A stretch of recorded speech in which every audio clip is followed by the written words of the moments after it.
Welcome to the Nest Podcast, your weekly home for sports news, video game reviews, and hot takes with your hosts, Brandon, Zach, and Justin. Enjoy the show.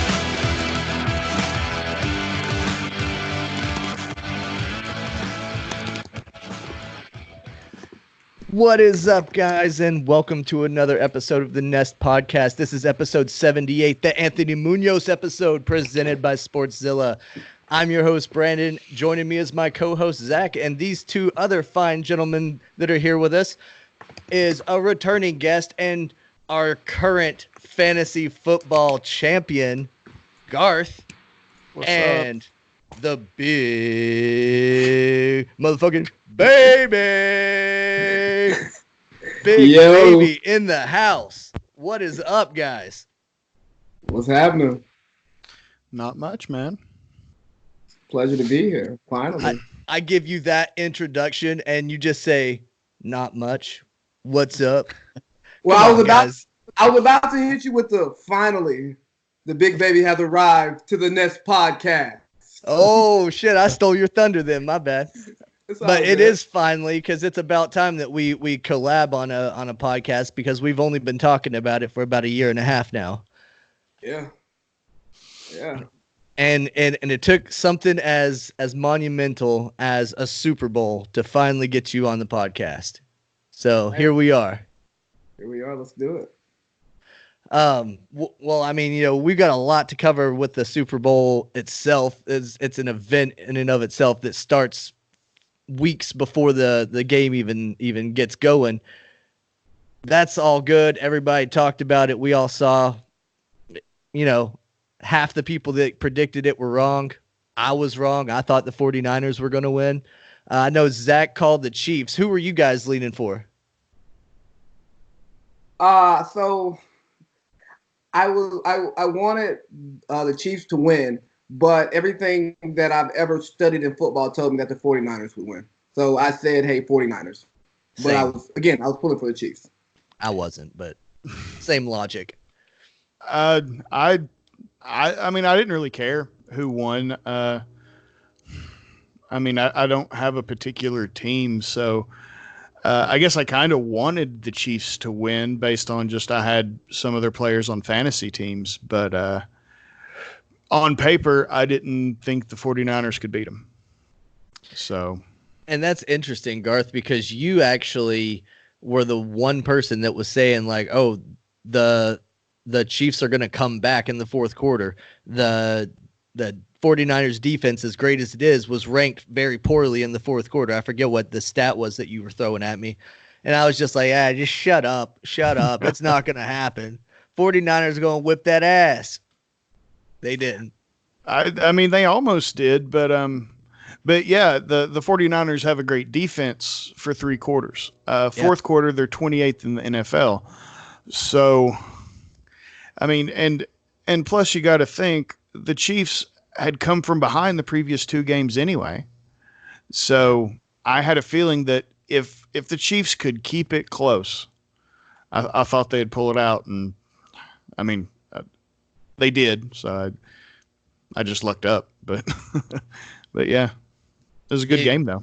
If you would have told me that they were going to score 21 points in the fourth quarter, I would have laughed you off the stage. I didn't think there was any way possible they were going to score 21 points in the game, period, much less in the fourth quarter. Yep.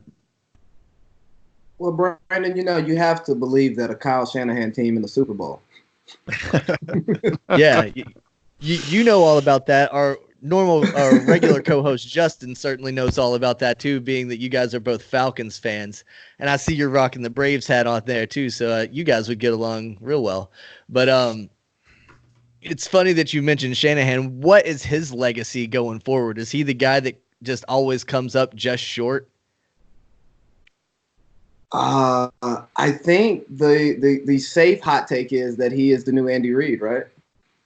Can't win the big one. Yeah. Definitely not living up to his dad's shoes. It'll be interesting to see what Steve Belichick does whenever he branches out on his own. If he ends up a flop or a fail or whatever. Gotta cut that mullet first. You're not liking it? You don't like it? I don't think it relates to the young guys. I don't think they get it. No. Yeah. Probably not. But I think it's pretty funny, especially on a meathead type guy like him. Fair. But so the game was good. Chiefs topped them 31-20. Patrick Mahomes, the game MVP. I had issues with that. I didn't Same. see it. You did too. You didn't even watch the game, Garth? Oh yeah, I watched it.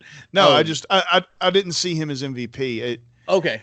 I mean, maybe based on fourth quarter alone, but I mean, honestly, I think Garoppolo's stat sheet looked much better. He just, so I don't know. I think maybe Tyreek Hill. Okay, that's interesting. Tyreek had 9 receptions for 105 yards. That's a pretty good game. Jimmy G and Mahomes. Jimmy G was 20 for 31 for 219, a touchdown and 2 picks. Mahomes was 26 for 42, 286, 2 touchdowns and 2 picks.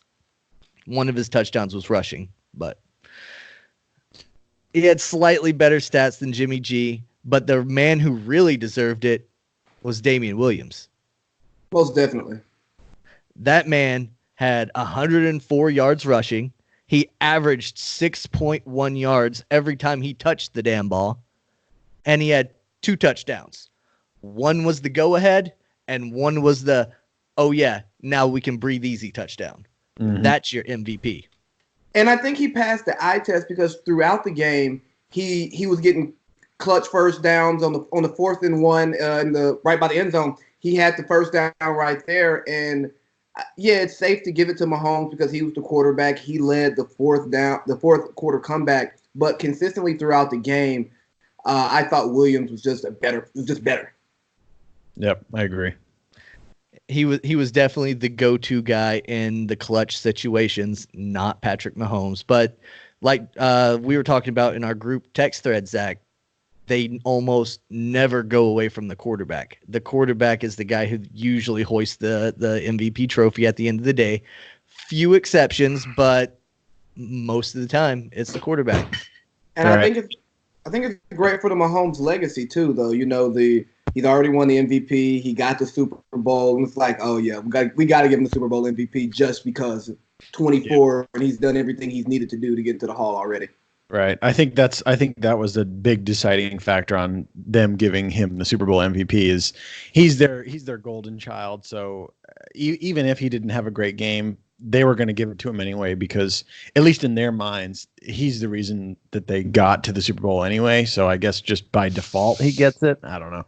There was another NFL golden child that won a Super Bowl and a NFL MVP and then got a big payday and never won again. He's in the same State Farm commercials as Patrick Mahomes, so that's the guy that you guys are comparing him to. You're setting the standard for him to be the next Aaron Rodgers, and you're setting the standard for him to be another one and done because they're going to foolishly pay him way too much fucking money, and they're not going to be able to keep the pieces of the puzzle. I agree. You know what, Brandon? I think you've been in my brain today because I watched the sports lineup this morning on FS1. And Nick Wright talked about setting the Patrick Mahomes Super Bowl over-underline at 2.5. And I go, it sounds good, but what about Aaron Rodgers? In 2010, we didn't think he was done winning Super Bowls. And Mahomes can easily pull a Rodgers right now and be a highly talented quarterback who gets paid a lot of money and then is asked to carry a franchise instead of, kind of what he is now. He's in a situation where he has to be great, but there are great pieces around him that complement his game perfectly. You can only be Superman for so long. Just ask Cam Newton. Right. But I mean, to be fair, would you ask that question, of any young quarterback that wins the Super Bowl? What do you mean? Well, like you were saying, he's young, kind of a phenom at his age and, won a Super Bowl, so he's going to get a big payday. Well, I mean, don't you? I mean, I kind of think that would, the same thing would happen with any young quarterback, right? Yeah. Yeah. I Especially in think- today's day and age, I think if you look around sports in general, players are just going for the huge payday. It's a real rare thing to have like a Tom Brady type guy who basically took a huge pay cut so that the team could afford other players. And this day and age, people are looking out for number one, which, I mean, I get it. Football is a tough sport. It's a short window of time where you can be successful in the league. But I just think they're going to pay him whatever they're going to pay him, and they're going to have to let a lot of people go. I don't know who they can even afford to keep, well, because if they don't, every pay other him, star on that team is going to come for a big payday too. Somebody will pay him. You know, that's just the way I guess it kind of works. Is, you know, somebody will probably pay him. The problem that I see with this somebody will probably pay him mentality or whatever is eventually you're going to get these guys that are making a quarter, a third of the total salary for the entire team. And then they're not going to have quality players around them. And it's going to lead to more injuries of the star players. That's what the worst thing that could happen to the NFL is their star players get hurt. It's going to lead to resentful locker rooms. Guys that, man, I'm getting paid chump change to block for your ass and you're getting paid $40 million. Fuck off. Yeah. The weird thing about the pay for the Mahomes of the world, most of the time that Brady took his pay cut, not now where he's trying to get the bag. The Russell Wilsons, I'm okay with them taking that money, but my issue comes with even my quarterback, Matt Ryan, the non-elite but solid, steady starters, taking up almost a quarter of the salary cap when you can't put a team around them and they're not actually good enough to carry a team to that next level. Yep. Jared Goff, same kind of thing. Yeah. Kirk Cousins, I mean, they paid those dudes way too much money. And your team suffers for it, you know. But it may be correct in a salary cap year. league. Because the weird thing, Dak is the oddball right now because it's looking like he's not going to get paid. He's going to get franchise tagged. Yeah. And his resume says that he shouldn't, but what you see on the field says that I would probably franchise tag him or pay him $25 million, not $35 million. Yep, absolutely. According to Fantasy Pros, Dak was the number 2 fantasy quarterback this season. Mahomes, number 8. Yeah, fantasy stats don't win games. Which that also, no, that's true. And Mahomes also missed a few games with his banged up knee and stuff like that. So, I mean, it's not indicative of the true nature of it. But, I mean, shit. He's at least out there in some stats as having higher categories than Patrick Mahomes, who's about to unlock a what was his deal that's being reported? Does anybody know off the top of your head? I think the dollar was like 200 million or something, but I don't know how many years. Okay. I think it would put him as the highest paid player in the league by a good healthy chunk, and not just like I'm one point higher than you or whatever. It's like, nah, I'm a couple mil higher than you, dog. And hopefully Bill O'Brien gets Deshaun's deal done first, because if he doesn't, Deshaun will get closer to that Mahomes mark, and he doesn't need that much, especially with him not having a real GM. Yeah, right. Teams like the Texans will completely fall apart. They're one of the teams that spend at the max. But I learned today there is an 89% floor. Adam, you and I were talking about it in Sportszilla that we thought that there was a minimum or whatever, but there's an 89%. They have to pay 89%. There are teams out there that hover near the bottom. Those teams will end up snatching up one of these quarterbacks that have, or running backs or one of these guys that are top tier guys, because they have the extra money and they're going to push all their chips in. And then that's where, like I said earlier, you're going to get to more injuries and more bad stuff happening in the game, because you're surrounding these star players with less than great talent. I mean, look at Le'Veon Bell. I don't think his fall off this year was because of a lack of talent or missing a year. It was just his team was shitty. And what do you expect him to do? Yeah.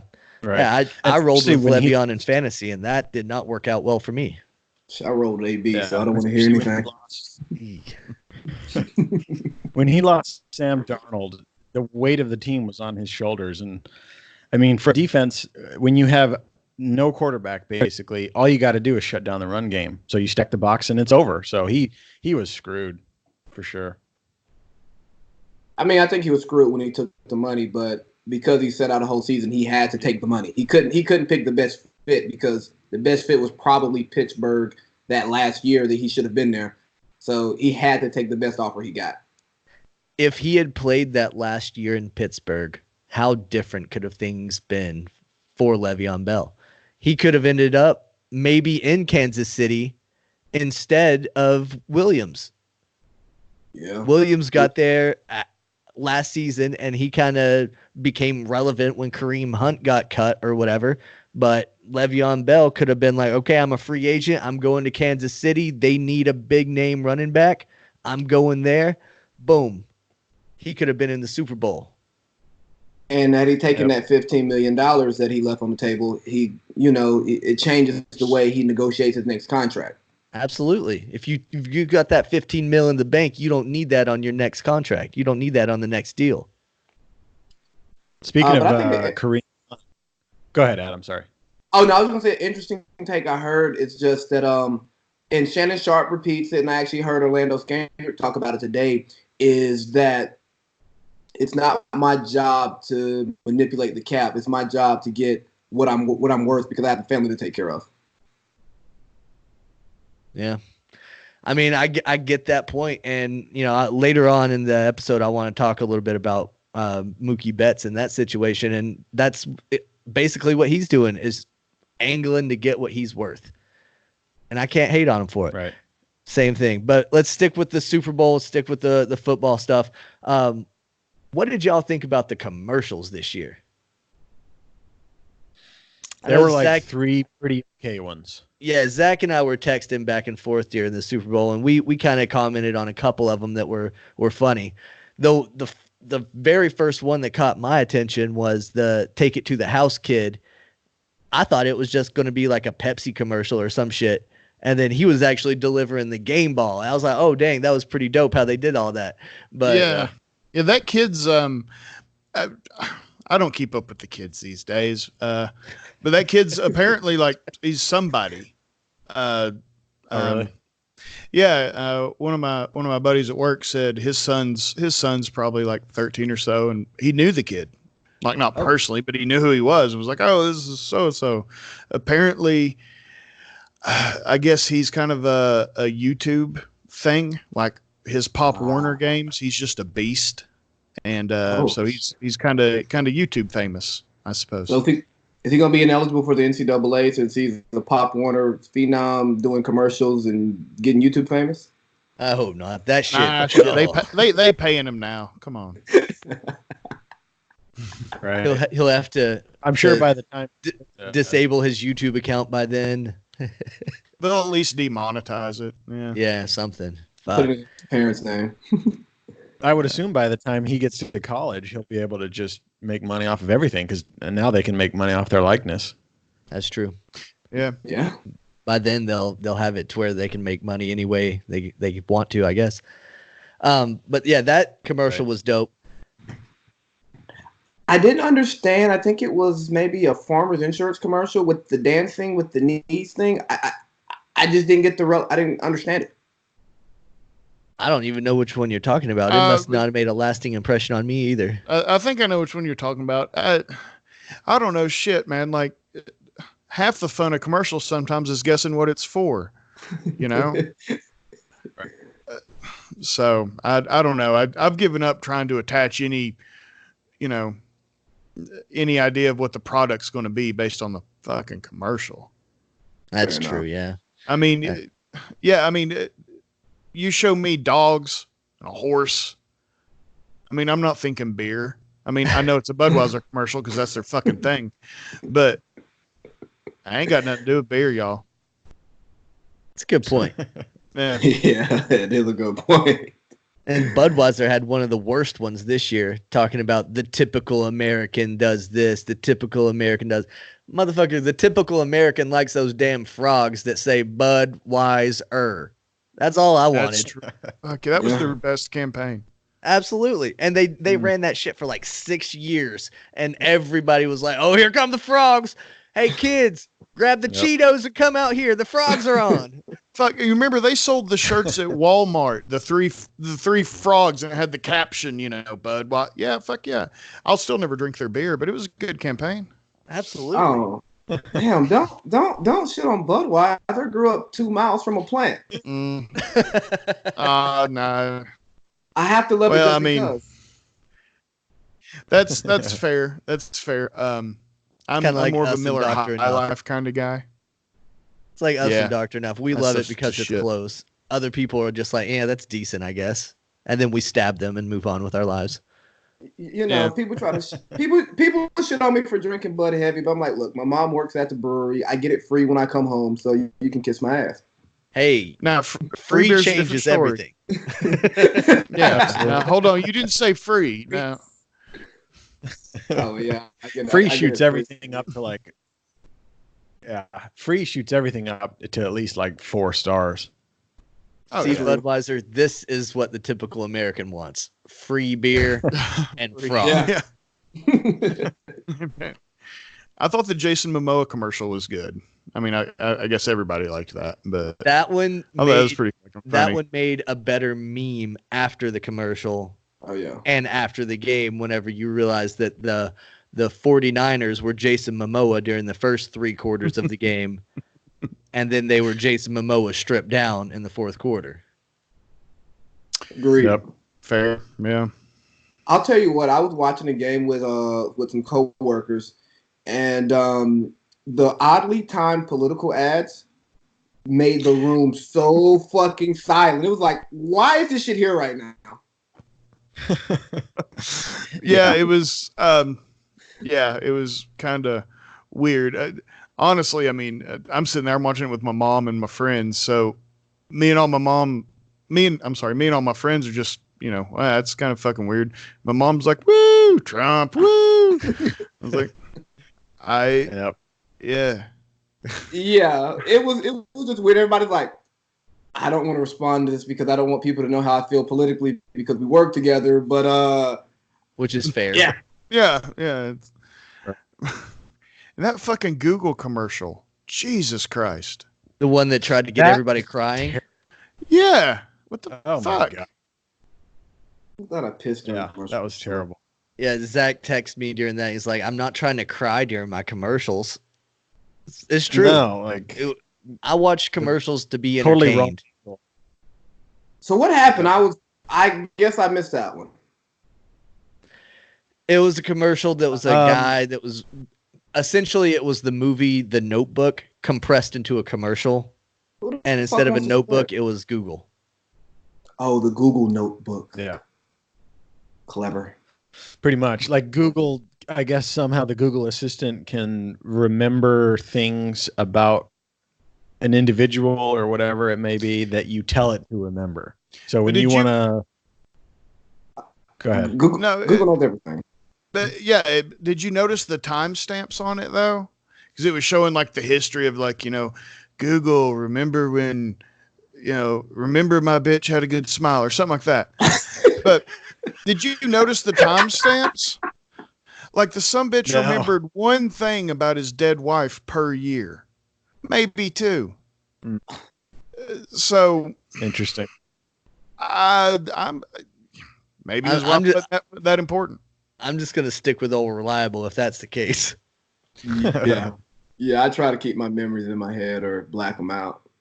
Or maybe it's one of those things where you have to specifically tell it to remember this, and he only did that once a year or whatever. Yeah, maybe. I don't know. Every time I get into my car, my phone is pretty much telling me how long it's going to take me to go where I'm probably going. So I just think the bitches remember everything. Yeah, that's true. Yep. I hop in my car after work. It's like, yeah, you're 50 minutes from home. It's like, motherfucker, how you know I'm going home? Yep. And it responds, well, you're lame, so you ain't going nowhere else. What the fuck? Yeah, I wake up and my phone, it says 28 minutes to work. I'm like, fuck you. It sucks so bad. The fucking algorithms, man. Doritos had a good one with Sam Elliott and Lil Nas X when they had their little cowboy dance off. Yeah, That a good was a great Yep, one. Fun fact, that was the first time I had ever heard Old Town Road. Okay. Good for you. How? Or old. How? Well, I heard This of should be its good, kids. existence. Yeah, I okay. So I heard of its existence through Facebook memes. And I determined I didn't really care. So I don't listen to the radio. Okay. I only use for music. I only use Spotify, or at home I use Spotify. So Very, very diverse, I see. I am. I have like Spotify. I got a record player, so I've got like 4 albums, which are also on Spotify. Lil Nas X ain't one of them? No. Oh. Oddly enough, my son loves the song and he keeps trying to get me to play it. I'm like, no, fuck you. No, I'm not playing it. And so now it's eventually kind of, been what? long enough ago. Garth, I like you. I like you because I've never seen a Fast and the Furious movie. I've never seen an episode of Game of Thrones, and at this point, I refuse to watch either of them just because I've made it this long without seeing them. Hey, stick to your fucking guns, man. I'm a little upset about the commercial because it was forced upon me. It was like forced upon all of us. Right. It was non-consensual listening. I don't even know if that's a thing, but it is now. Yep. So wait, broke. so where are you on this commercial though? Did you like it? I mean, Sam Elliott. Oh, Sam Elliott was great. Honestly, I mean, it wasn't hard for me to figure out that was Lil Nas X. It was either that or Orville Peck. So with the fancy, Yeah, I've heard that. the fancy stuff. So Okay, fair. but music aside, excellent. I can't get my mustache to do that. I tried all night. Didn't work. You imagine the pussy? Never mind. Sorry, that's not appropriate. But damn. What did Well, you think of? I guess that's Post Malone the commercial? perfect segue. If anything, the Nest podcast is known for our segues and our technical difficulties. Perfect segue into the halftime show. Oh my god! Oh God. Now, I've seen a lot of people outraged about the halftime show. I've seen a lot of people that are just like, dude, shut the fuck up. It was a halftime show. I'm just on the fence saying like, yo, I didn't really care for it, but it's not because I didn't like the chicks. It's because I just don't dig their music. I mean, it wasn't Adam Levine shirtless, so I'm cool with that. Okay, Right. Boomer. What? Not you. No, just for the Oh. people who are just outraged by it. It's just a general okay, Boomer. Yeah, why? Why the Why the fuck you outraged about the Super Bowl halftime anyway? I don't Right. give a fuck who's playing. Do you have time in your life to be outraged by that? Apparently. It's 2020, Garth. Where have you been living? People have been outraged by every little thing for the past, 6 years? Yeah, but I mean, Something like and I that. think most of it's stupid. It's not worth your time. So, as the black guy here today, I can tell you why some black people are outraged. Okay. Oh, okay. Because the idea that, Miami does have a pretty rich hip hop history down there. Okay. They were also have a upset very that- rich Latina history. Go on. Right. But again, I'm speaking for outraged black people, not Scarface. rational being. The whole that there was no like Uncle Luke, Trick Daddy, Trina thing that only speaks to a certain small population of the country, not the entire world that watches the Super Bowl, because Okay. they weren't represented. Those people were upset about it. See, not necessarily to that degree, but I was a little bit upset that there weren't any other special guest cameos other than that one dude with the do-rag that was running around. I don't even know who he was. I think it's But Bad when Bunny. he I took- think that's his name. No, shit, I can't remember. But I can tell you that when he took off his do-rag, he looked like Tom Cruise at the end of Tropic Thunder. See, with the do-rag, he looked like Tobias from Arrested Development. So that That wasn't or- a good look for him. Or I thought the lead singer of Acacia Strain. But that's a weird reference. That's a very, very niche reference that you Yeah. just Well, made. Two The people will weird get it. part. The weird part was that's the part of that song that you skip. You listen to Cardi B, and then when his verse comes on, you're like, okay, next song. So it's like, oh, Cardi's about to come out. No, it's the verse that we skip. What are you doing here? Yeah, see, Right. now if Cardi would have came out, or if anybody else, like just a DJ special Khaled. guest, just any special guest, I'm cool with it. But J-Lo, she's been around the game for 30 years. She knows people. And she's New York. Yeah. She's not even Jay- Miami. Jay-Z was there. He could have hooked her up with some shit. I don't know. I agree with you, but although I enjoyed it because I'm a lustful man, if we're being honest here. Hey, I didn't mind that part. But Put it I'll say on mute. I'm good. But I'm a hypocrite because I was mad at Lizzo for showing off her ass at the Lakers game because it was a family event. And that was my reason that I told social media. And I see the same thing at the Super Bowl thing. I'm like, nah, I like this. I'm still a little shallow. It's okay. Well, and that leads me to Right. one of the points of outrage that I saw that I thought was very funny, was that of the people that were upset that J-Lo was on a pole. Where else would we want to see her? Well, I mean, naturally these people are As opposed to not being on a pole. They're saying, why are you dancing on a pole for children to see you? That's what strippers do, kind of thing. She No, just that's what you super tell low. your kids strippers do. But a lot of they- strippers can't even dance on poles well as someone who frequents strip clubs. You know how else uses Big poles? fact. Firefighters. Maybe they could have said, look, she's going to go save a fire, Junior. How about some clever fucking parenting for once? How about that? You can't You argue can- with that man's logic. Not at all. You can lie to your fucking kids. It's fine. Garth, are you on Twitter? Yep. Yeah. I Are you don't tweet though. On Twitter? You should be. You should Yeah. just Yeah. Garthisms should be a thing. Most of the He time, needs to be active on Twitter. well, I got a Tumblr, but no, Twitter mostly it's just me pissed off at work while I'm taking a shit. So, That That's can make for perfect. some pretty interesting tweets. it can, but then I got to going through my tweet history, and I'm like, there's a lot of talk about poop in here, and so I kind of died down for a minute. Yeah, I don't touch my tweet history. I started in like 2008 before we knew the internet remembered everything. Yeah. Oh, I've had to go through and The delete internet. shit. Oh yeah, it's but So when you make it famous, you're gonna have to go back and delete everything out of your history and be one of those type of people. no, I already got. already have my apology written up. it's draft and polished. It's been notarized. I was Yeah. young. I Yep. didn't know better. You can just. Don't We've judge heard- me for who I was. Judge me for who I am today. We've heard the speech a million. Yeah, it's just recycle one of those. What did you guys think of Shakira's tongue? That's been lighting up Twitter. I ain't felt it. Oh man. I took the words out of my mouth.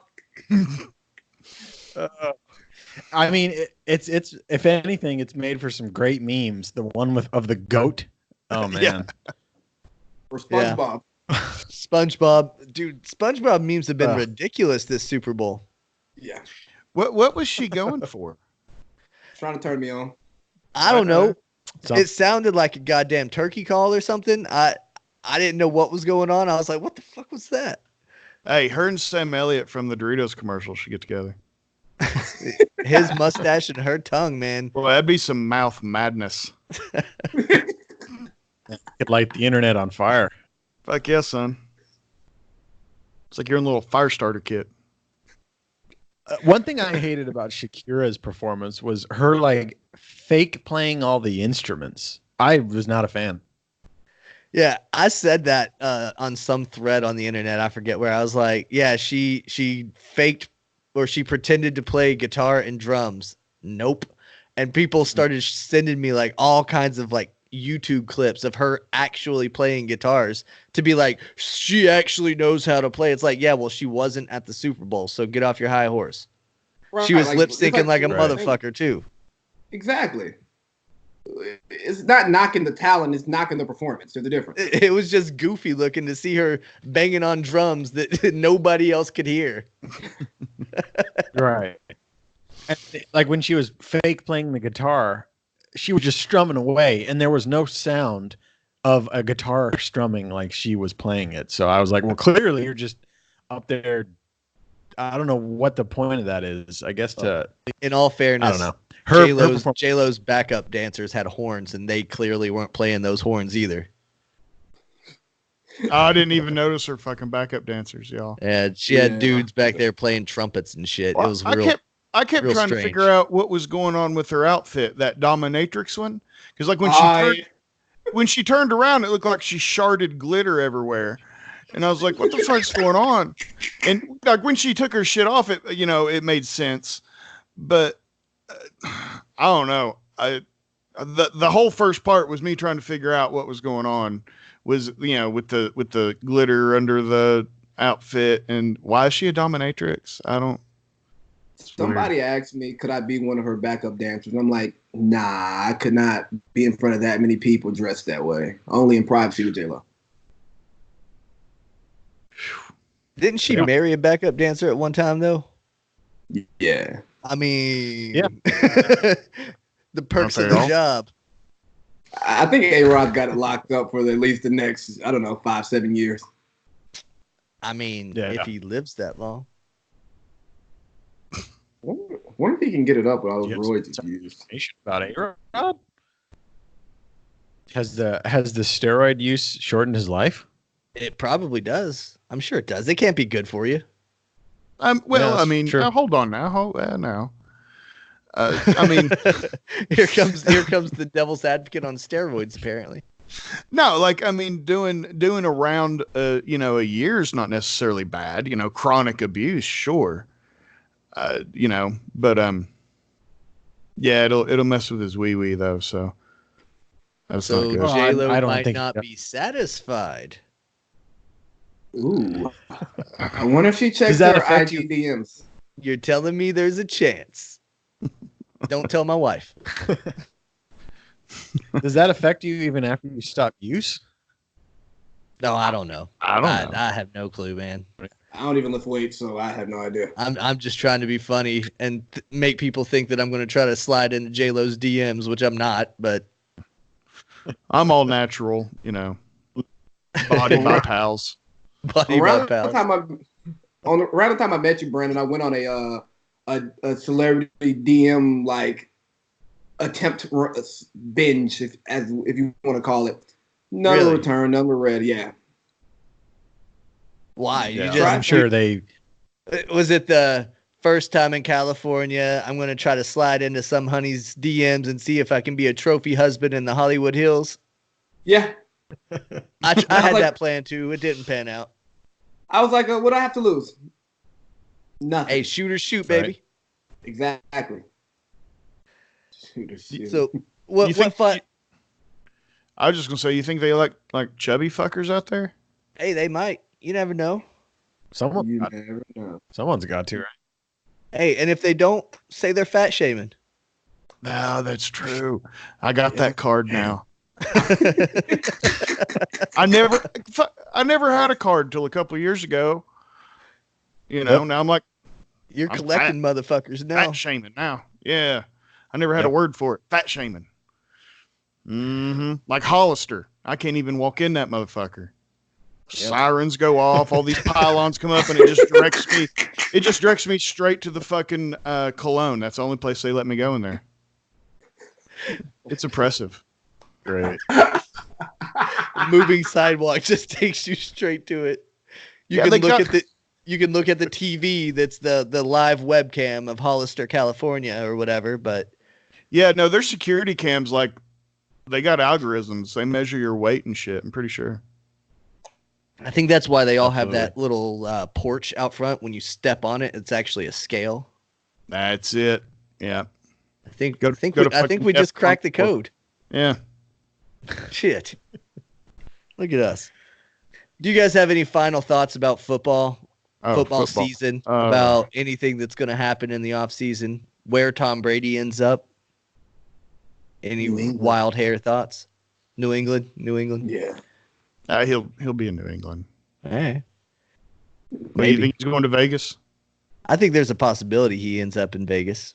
I think he's just setting up a little kind of shop there for, I think he wants to do, like, production businesses, That's where the business he wants to be in is in Vegas, I think. So I think he's just setting up for maybe the next couple years. I just don't see him competing in that division, honestly. For me, it's a money thing. I don't see paying him $30 million a year at I this wouldn't stage either. in his career. So for me, as a Patriots fan, I hope he goes somewhere else because I don't want to have to pay that and then not have other pieces of the puzzle. So who do you replace him with? I mean, You just a draft draft pick? Jalen Hurts. Ooh, hot take.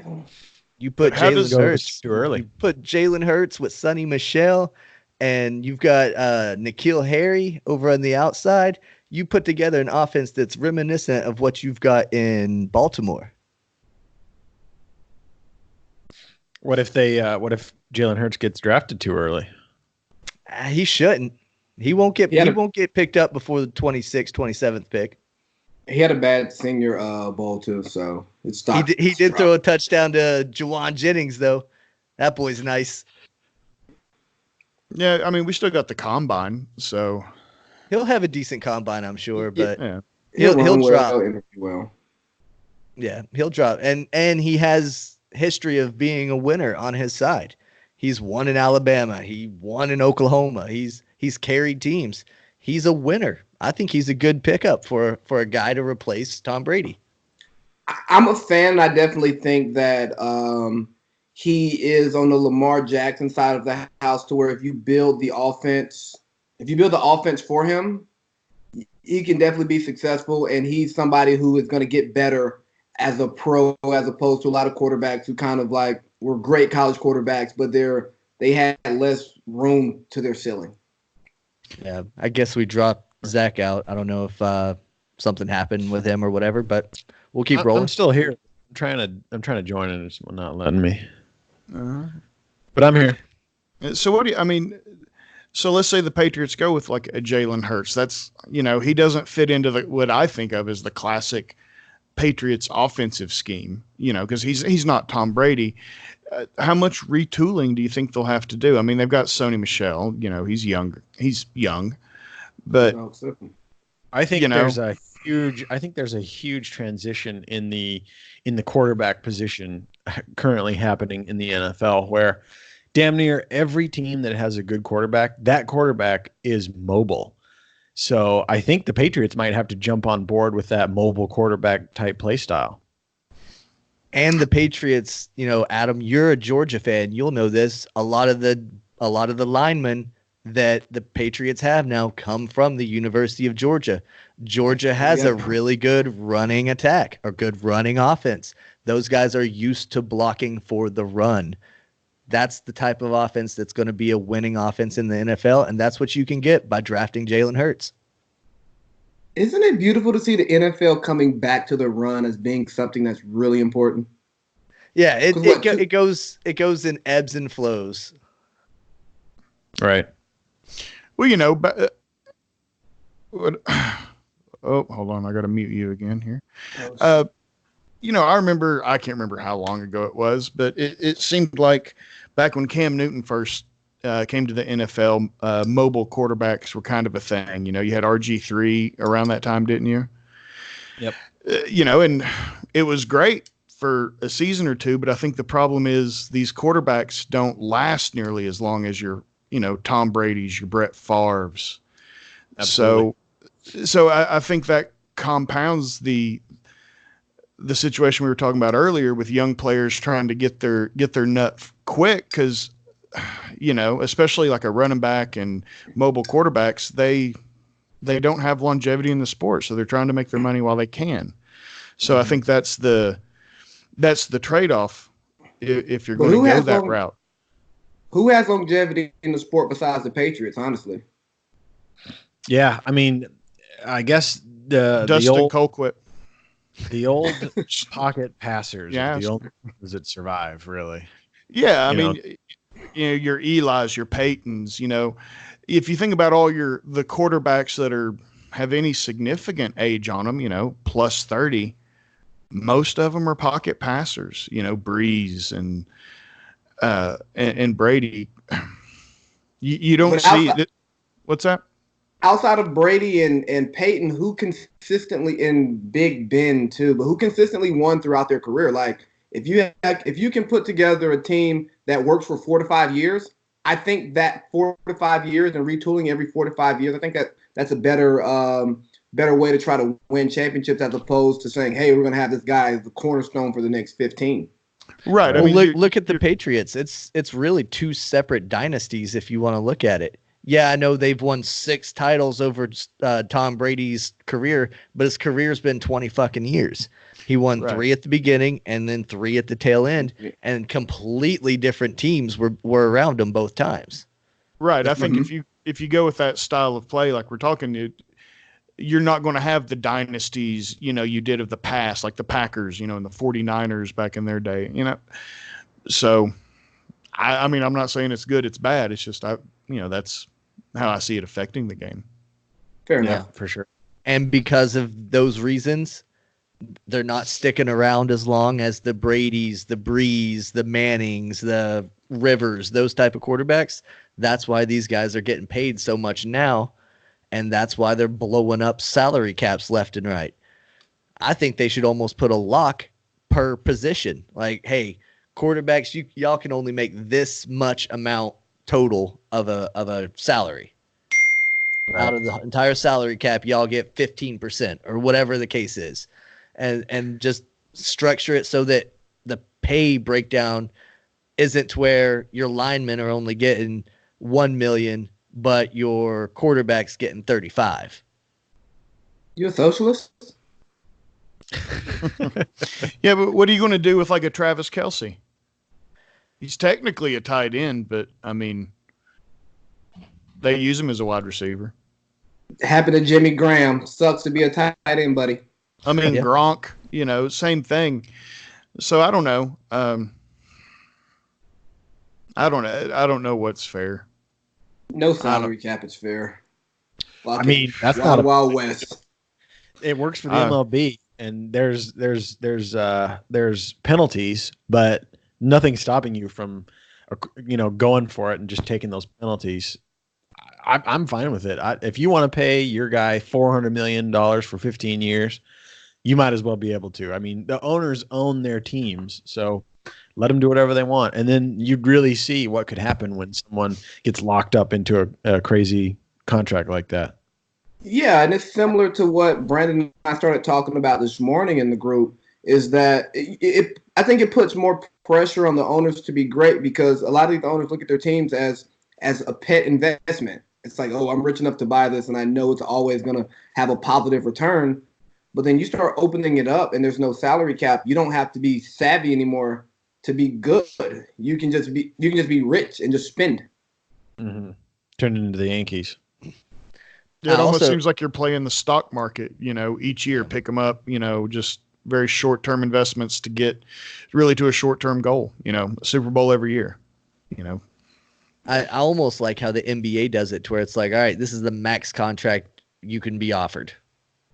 Yeah, boom. That's not a bad That's idea. it. That's max dollar. It's fair for the top guys of the game. You all get paid the same.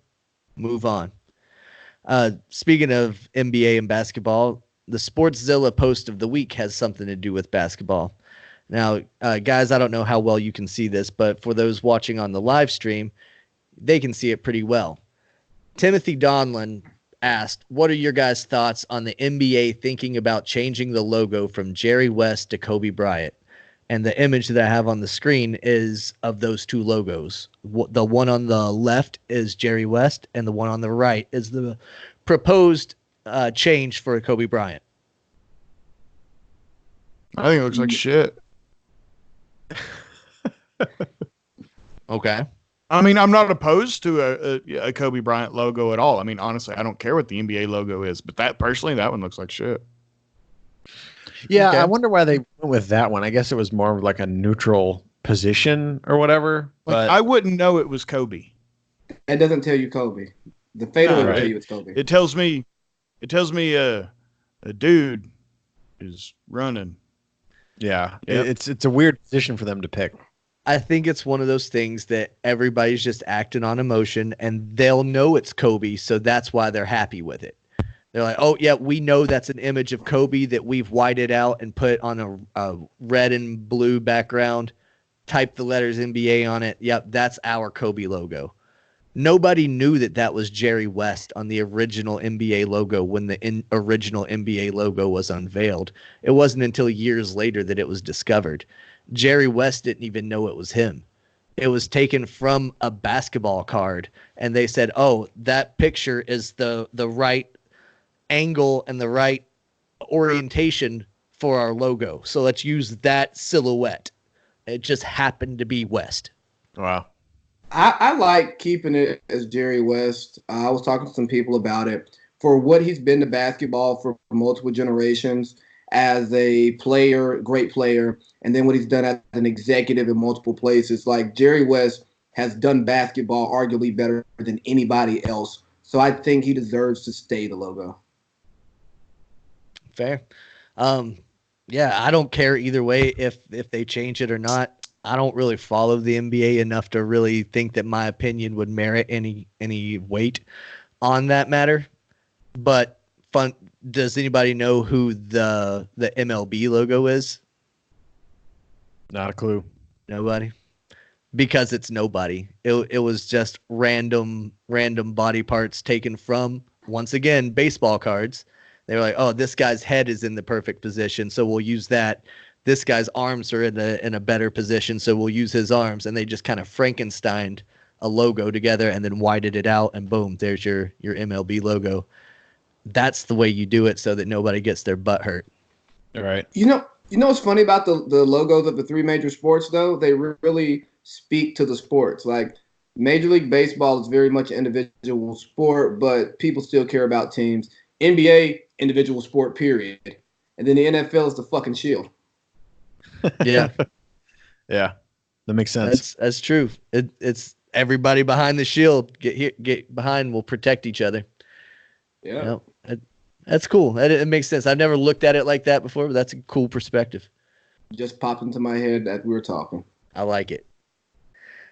Another thing that I like is baseball, and it is officially baseball season now that NFL is dead. I mean, over for the year.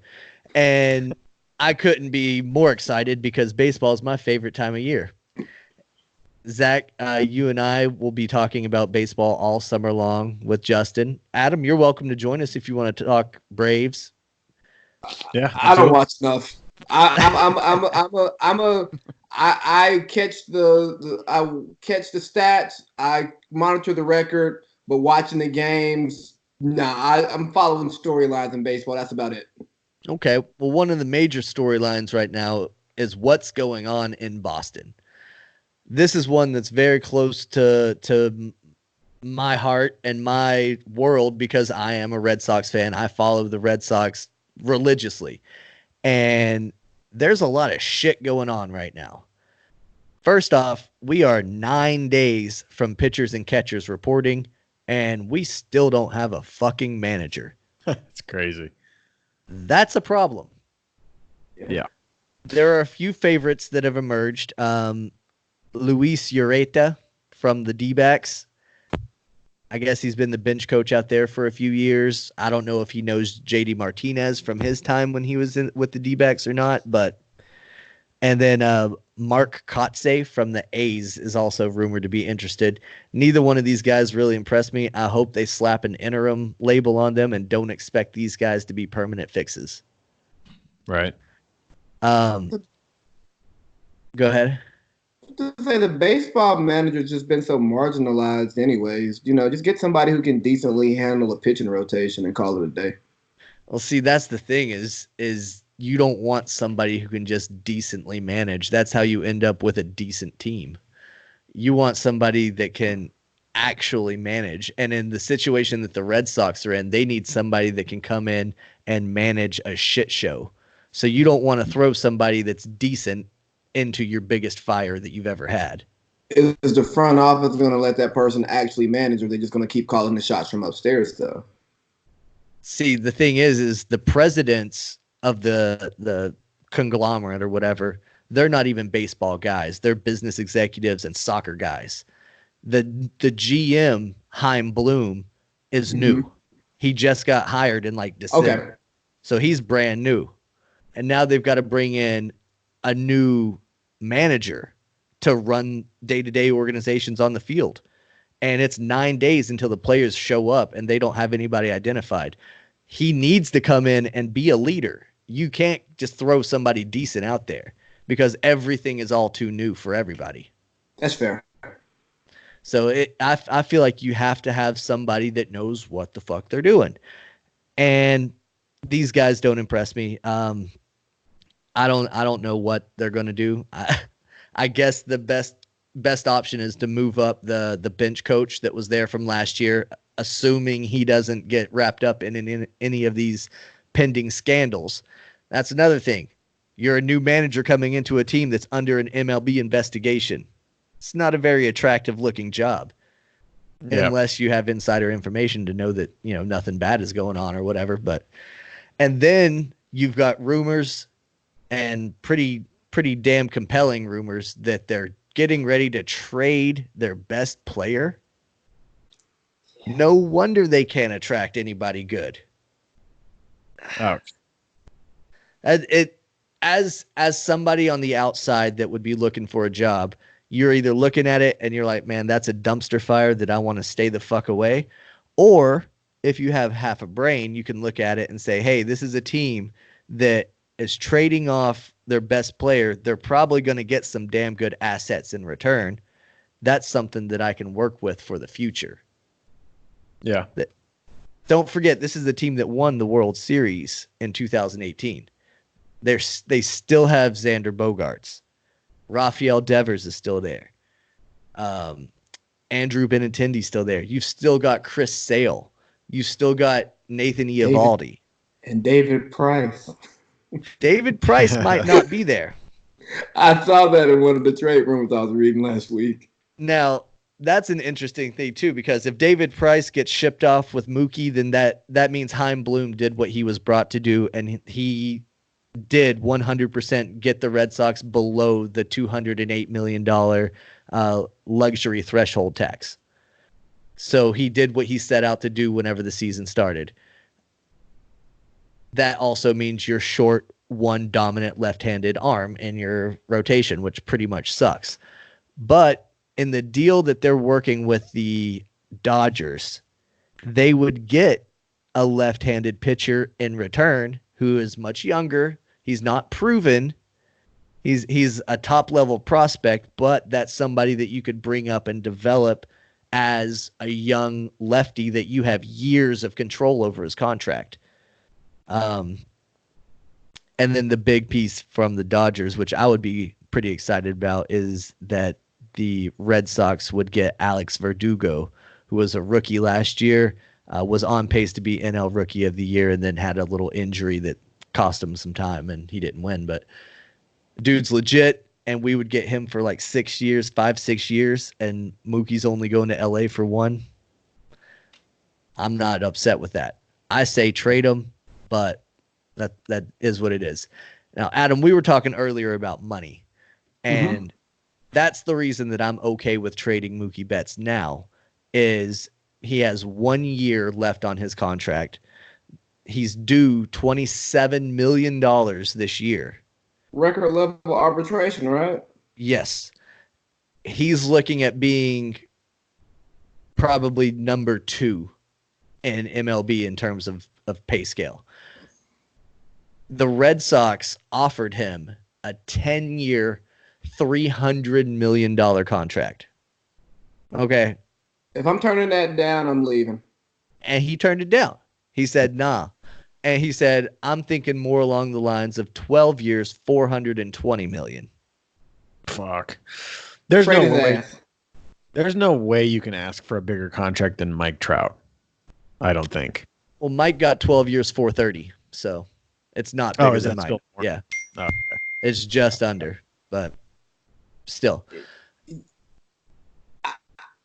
Yeah, I would trade him, and not because I want to trade him, because I think you want to keep Mookie there, but because the team lacks depth. And one of the reasons why the team didn't do as well as it could have done last year. I won't say should have done, because coming off of a World Series, I always have low expectations for teams. World Series hangover and all that, yeah. Exactly. But if he turned down 10 years, $300 million, I'm not going to pay you that much. Like, you're great, but you're going to get 5 years into this contract, and you're going to be ready to go somewhere else anyways, or you're going to want to renegotiate something in some type of way. So yeah, let me get an asset for you, because if I believe in myself and try to double down and say, hey, we can get this negotiated before the next season starts, and you walk away for nothing, then I think everybody in the front office needs to be fired, because you can't let one of the best players in the league walk out the door for absolutely nothing if he lets you know a year out that he's not going to re-sign with you. Yeah, I mean, if since the Red Sox offered the 10-year 300, they would get what they call I think it's a compensatory pick. So since he said no, the Red Sox would get 1 draft pick in return, which, yeah, wipe your ass with that and throw it away. I want proven MLB talent and prospects. Give them to me now. Exactly. Kids don't win championships. That's how you keep moving on. Next man up. That's the same exact mentality I have for moving on from Tom Brady. Okay, you want $60 million for 2 years? Nah, move on. I'll pay Jalen Hurts to throw interceptions. That's all you're doing for me lately anyway. Yeah, Brady was average last year. Somebody told me I couldn't say that yesterday. But I'm like, no, he was average. No, absolutely. You feel free to say it, because he 100% was average. And I was saying it on this podcast every single fucking week from about week 5, 6 on. I was like, the only reason the Pats are winning is the defense, y'all. It's the defense. It's not the offense. It's the defense all year long. Right. It is what it is. And then there's Dustin Pedroia. Dustin Pedroia, Sports Illustrated has even gone on to say that his career is in jeopardy. In 2019, Pedroia himself was quoted as saying he didn't know if he'll ever play baseball again. He tried to make a comeback. He's having setback after setback in the offseason. He's not going to make it a full MLB season. He's not going to make it. Him staying on to collect his money, which I guess he's earned. You know, he's earned the right to sit there and get $18 million this year or whatever it is. But God, that's hurting. And then the Red Sox are being friggin' retarded and not going after a good second base prospect in return. I think if you trade Mookie Betts, you need to get a second base prospect in return. I know Mookie Betts plays in the outfield, but outfielders are a dime a dozen in the MLB.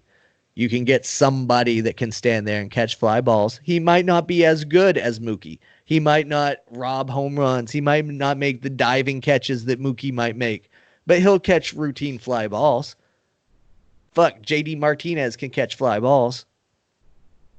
You know, but it takes somebody special that can play second base, especially at a major league level, especially at an MVP level. So you don't have faith that Michael Chavis can fill that role? Well, see, Michael Chavis is also being talked about platooning first base, because the Red Sox don't really have a solid first baseman now anyway.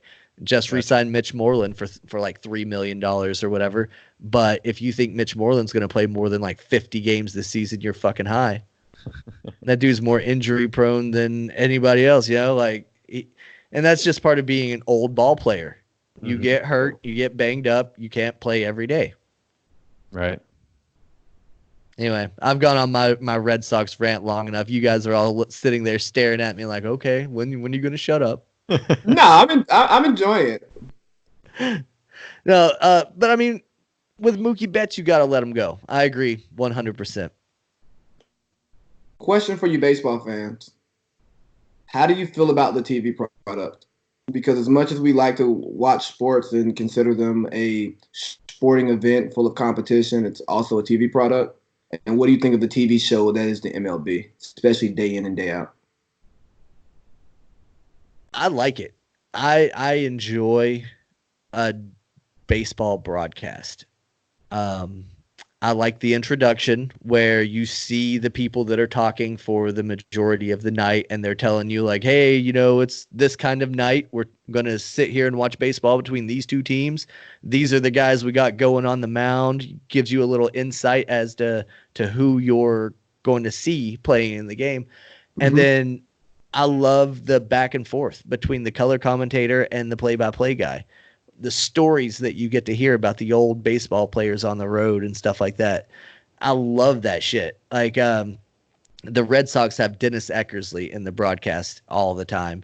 And he's the guy that gave up the home run to Kirk Gibson in the 88 World Series, where Gibson was pumping his fist as he was rounding the corner. And because that, he coined the phrase walk-off home run. That was all attributed to Dennis Eckersley. He is a hilarious motherfucker that says all kinds of like ridiculous shit during a broadcast. So if you're watching, you're like, what the fuck's he talking about?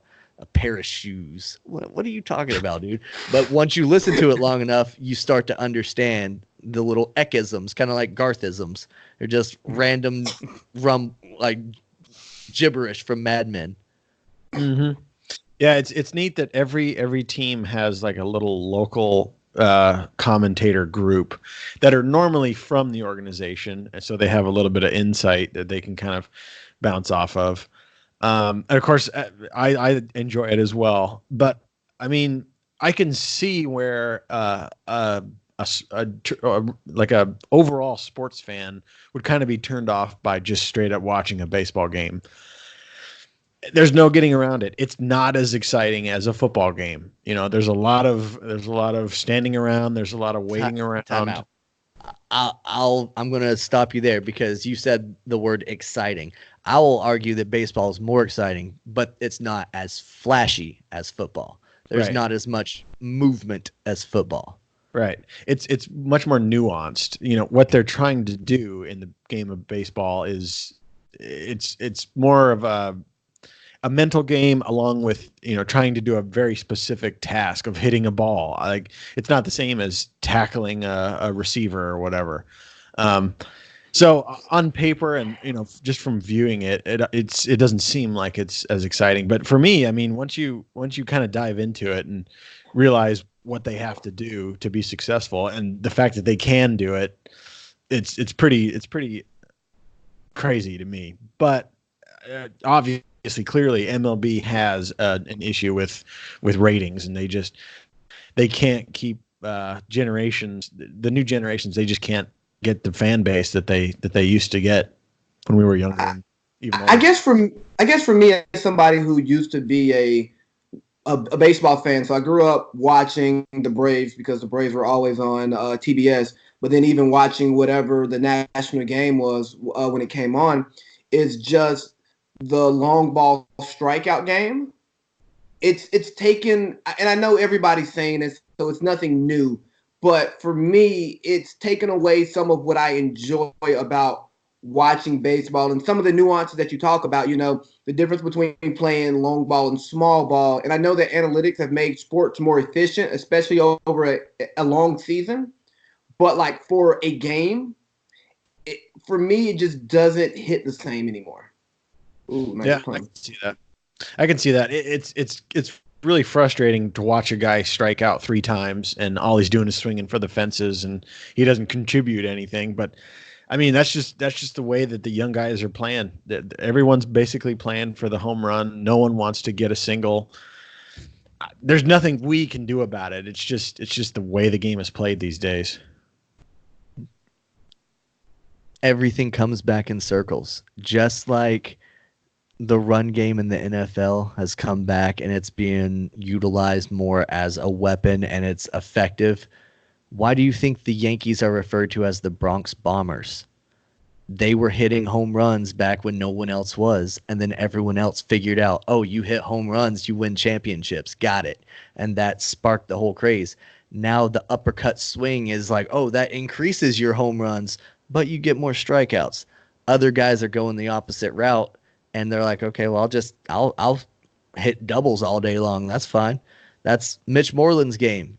He's nicknamed Mitchy Two Bags because he hit doubles all day long. He might pop a couple homers over the fence for you, but he just hits doubles to the gap, and he just trots in the second. Mitchy Two Bags got another one. Some guys, that's their game, and those guys have the longer careers. The guys that are up there swinging for the fences all the time, look at them. Ryan Howard, how long did he last? Not long. He got $125 million though. He got paid. He got paid, but then he shit the bed after that. Bryce Harper's about to shit the bed. Maybe it's going to Philly that's the bad part. I don't know. But yeah. Bryce Harper. Bryce Harper is not going to do well. I mean, he's not going to I guess he's selling jerseys and packing the stadium, and that's why they brought him there, but shit, you could pay a monkey for cheaper. He should have got himself some pinstripes, because he could hit bombs over that little short porch. Oh, all day. I think he fucked up by going to Philly.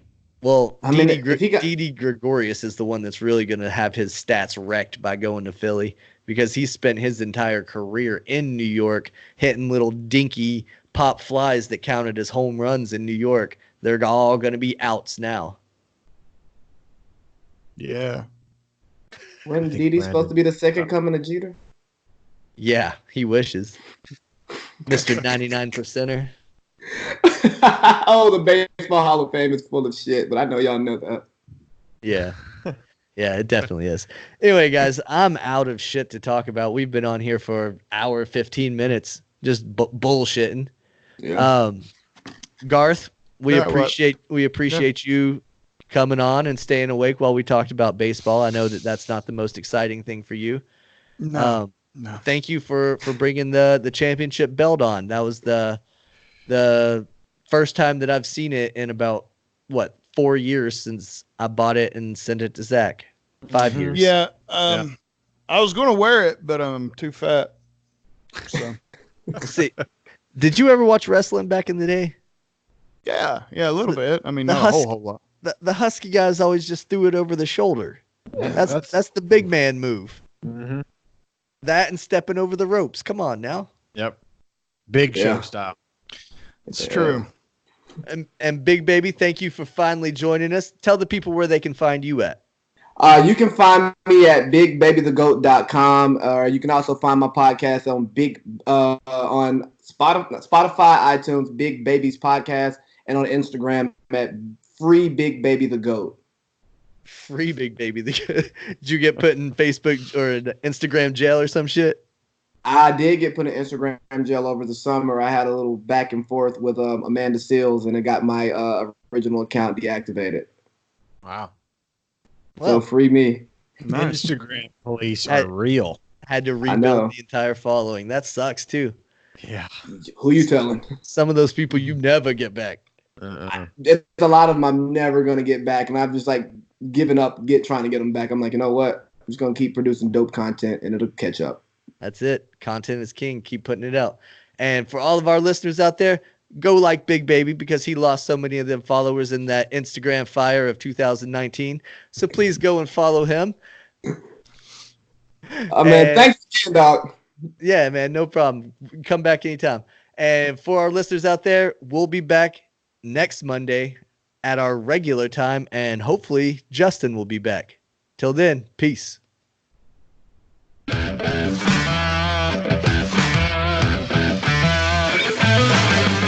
Thanks for listening. episodes are recorded every week.